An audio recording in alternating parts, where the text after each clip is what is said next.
Hello, everyone. Welcome back to the Mind of Sai Marie. Today, I'm joined with a guest who has been on the show before, and I'm very excited about today's show, I might add.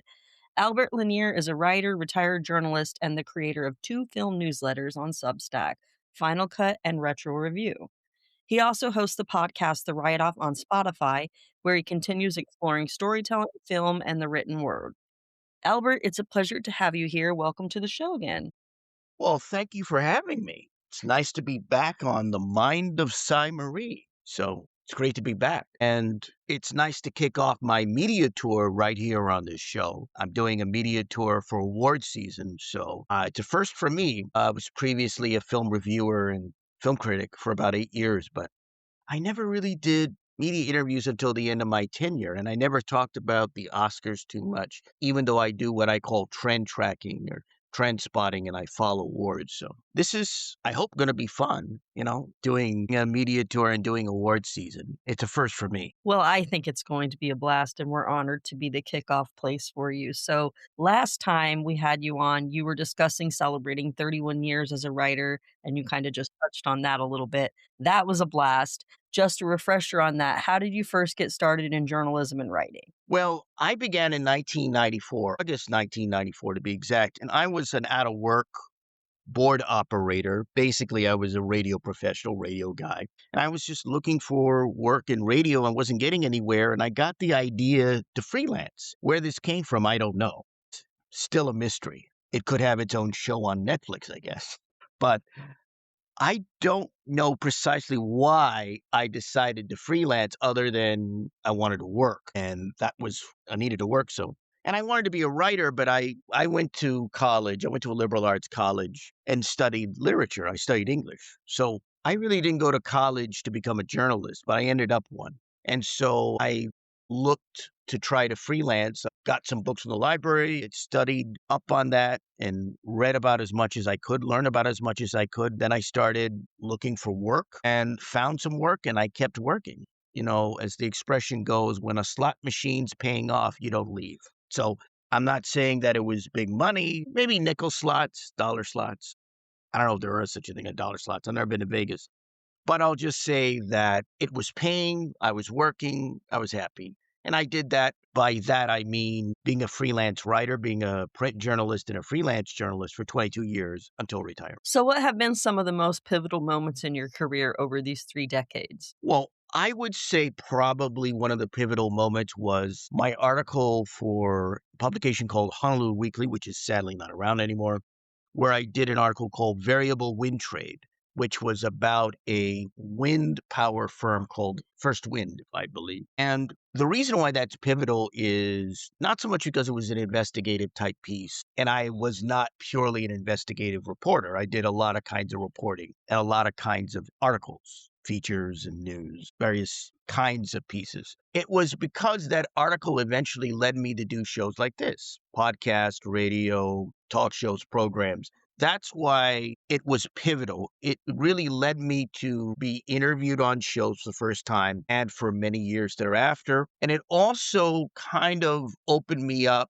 to, I guess, being somewhat of a name online eventually. Not that that matters, and there are plenty of people online and plenty of names online, but I would say that was a pivotal piece, or that was a pivotal point, was writing Variable Wind Trade. I'd say another pivotal moment was probably doing a column I had done very early on in my career called The Cutting Edge for a suburban newspaper. So I did that column for several years, and it helped me because I think it helped me in regards to work. I was able to work steadily as a freelancer. Getting back to what I earlier said about the fact that I worked and I kept working, that helped me to keep working because I had an article every month that I was writing, because I had a column every month. So being a columnist, I think, helped too. So that's a pivotal moment. I would say those are two pivotal moments in my career. That's what I would pretty much lay out there. So, how has the landscape of journalism and writing changed since you began, and how have you adapted? Well, I'm no longer a journalist because I retired in 2017 after a 22-year career as a freelance journalist and print journalist. But the changes, we see them happening now. I mean, just take a look at broadcast journalism with the takeover of CBS News. You have somebody who's running that who was a columnist for the New York Times but has no broadcast experience. I think you also have in newspapers, and I wrote for a number of newspapers during my career, various types of newspapers. What you're seeing are newspapers that are being, I would say, demolished and decimated. I would use those two words precisely, demolished and decimated. I heard recently that the Pittsburgh Post-Gazette was going to go out of business after more than 100 years in operation. You're seeing that in the past number of years where you have venture capital firms that are basically taking newspapers and gutting them like fishes, owning them and then tearing them apart or closing them. What you're seeing in journalism is more a move, in my view, towards, I would say, if not outright propaganda, then something akin to it. Not quite, but close to it, to some extent, more in the broadcast area. And of course, the diminishing returns and the actual diminishing of newspapers on that side of the aisle in regards to the news business. So the decimation and demolition of newspapers, and of course, the takeover of broadcast news networks. So you write two film newsletters on Substack, excuse me. Final Cut and Retro Review. Can you share what each covers and how they differ? Well, Final Cut is more akin to a magazine, and Final Cut has a variety of different types of essays and items. There are the analytical film essays. For example, I've done some essays about various types of movies, like Scorsese's After Hours, which in my essay, The Wrong Guy, state is basically a Hitchcockian type of film. And I also have, for example, done an essay on Oliver Stone's JFK called Executive Indecision, where I argue that it's not a conspiracy film, it's more of a political thriller. So you have those analytical essays, you have personal essays. For example, I wrote about being a film critic. I think the name of that essay was Fast, Cheap, and In Control. And I also have general essays where I talk about films and aspects of films in general or things relating to film. For example, there was an essay where I critiqued the film influencers and so-called film critics and reviewers you'll find on YouTube and TikTok and so forth. The name of that essay was called A Confederacy of Dunces, which sounds familiar if you are a fan of John Kennedy O'Toole's novel, which has the same name. So what drew you to focus so deeply on film, and what do you love most about writing in that space? Well, I think what drew me to film was the fact that when I was a kid, I did a course at my local public library. It was a film course. I was 12 and 13 at the time. This was 1982, 1983. And I basically learned the basic filmmaking techniques, basic aspects of filmmaking. For example, I learned a storyboard. I learned a little bit of lighting, a little bit of editing, various aspects of filmmaking. And that lasted my seventh grade year. So, I think September to about May, June, around there. And that was what instilled in me a kind of love of movies. I became a film lover, not because I liked watching movies. Before that, I was somebody who liked the movies I liked. Raiders of the Lost Ark. Yeah, I want to go see that. Star Wars. Well, I want to go see that. Jaws. Yeah, let's go and see that. When I was a kid, before that, movies didn't matter to me. They weren't that interesting to me. It was movies. It was like a lot of people. You go watch the movies, you like them, and you move on. But it changed after I took up the course. I think it was called Movie Making Course at my local library. That changed everything. And I became a film lover ever since. And it kind of put me on the path to being involved in film. I went to film festivals when I was a teenager as a sort of, if the film course was sort of like undergrad, the film festivals were like graduate school. You interact with filmmakers, you go to screenings. So I had a kind of education in film. And I didn't become a filmmaker ultimately. I ended up becoming a film reviewer and I ended up becoming a journalist. So that instilled in me a love of film. And I think it's also why I've returned, because I stopped being a reviewer after 2010, why I returned to writing about films in 2024 with Final Cut, creating that. And then last year, creating Retro Review, I review film review newsletter of films from the past. So I only review films from the past. So I'm not an active film critic and I'm not an active film reviewer. I'm what I would call a film analyst because I analyzed film. Can you tell us about the write-off? What kind of conversations do you have there? Well, I don't have any conversations on the write-off. It's solely featuring myself as the host.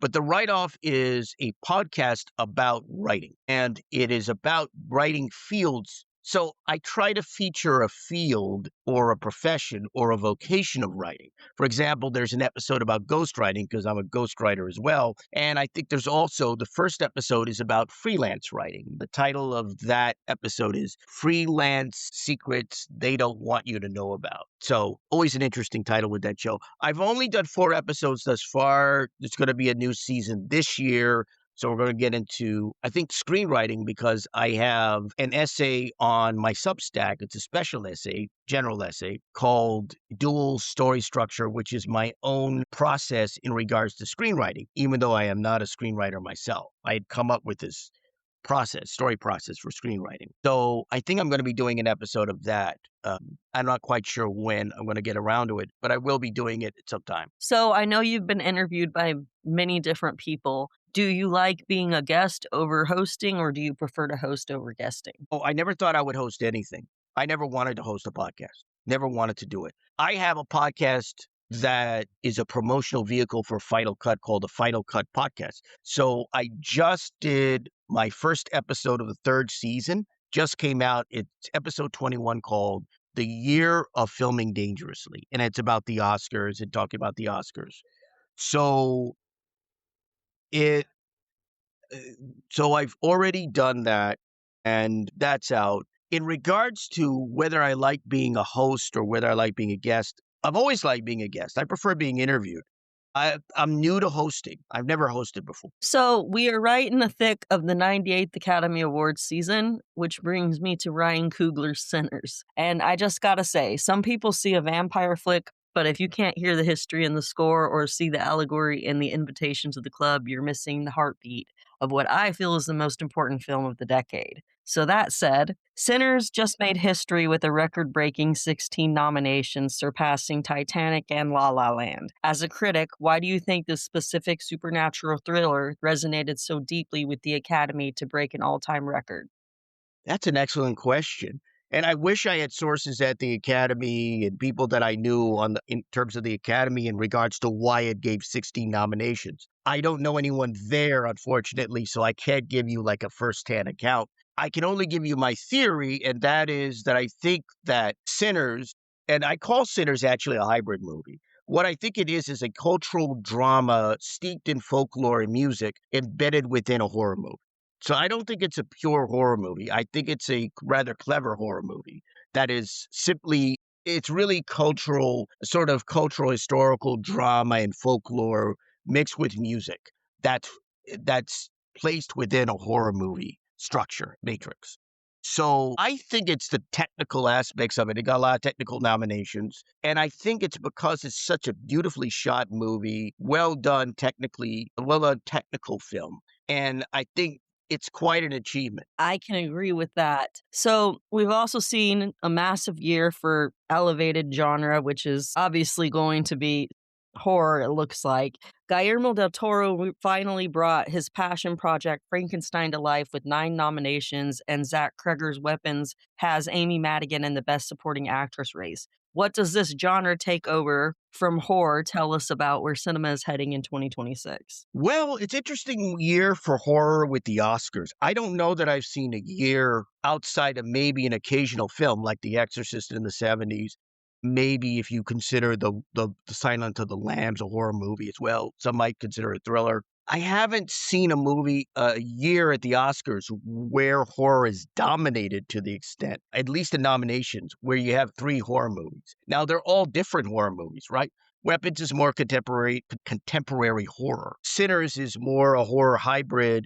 And I would say that Frankenstein is a gothic horror movie.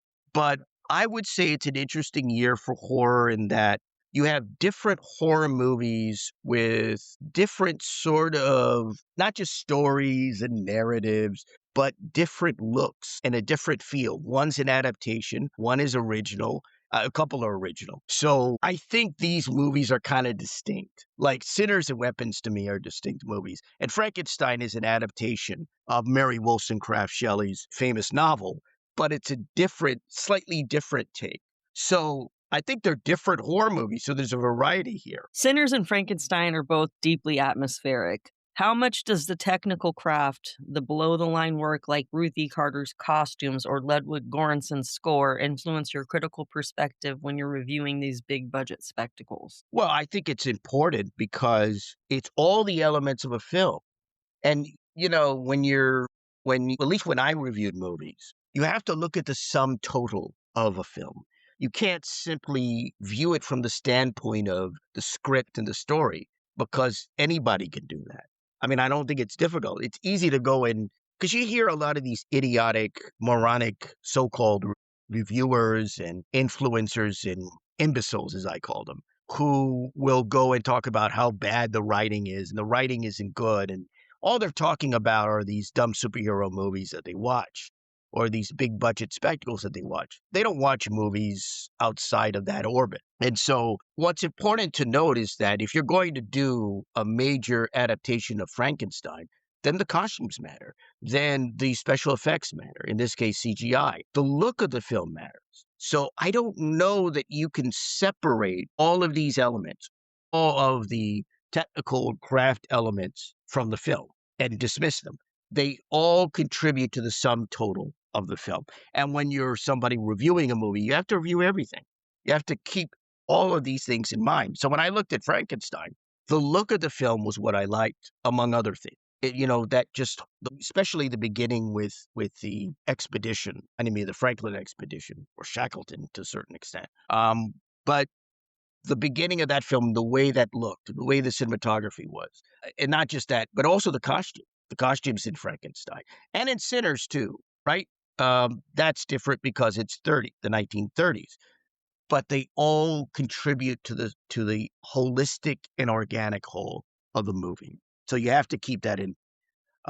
You have to take that into account. In your experience, what makes film journalism and criticism valuable for audiences today? Is it still about the review, or is it more about the cultural conversation around movies like Sinners? Well, it would be nice if there was a lot of film journalism and real film journalism and criticism. I think there's very little of that.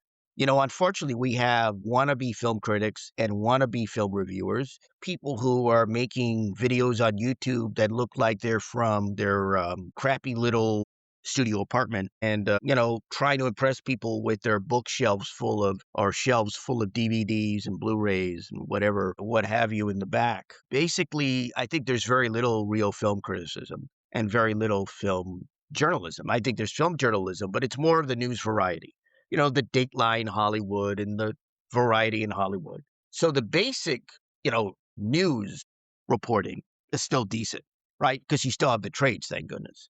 And you still have some of these outfits. In regards to film criticism, there's very little real film critics. There are film critics out there, reviewers, but I think there's very little since there's been a diminishing nature of film critics because of what happened with newspaper layoffs and the end of newspapers in some places. So it's unfortunate.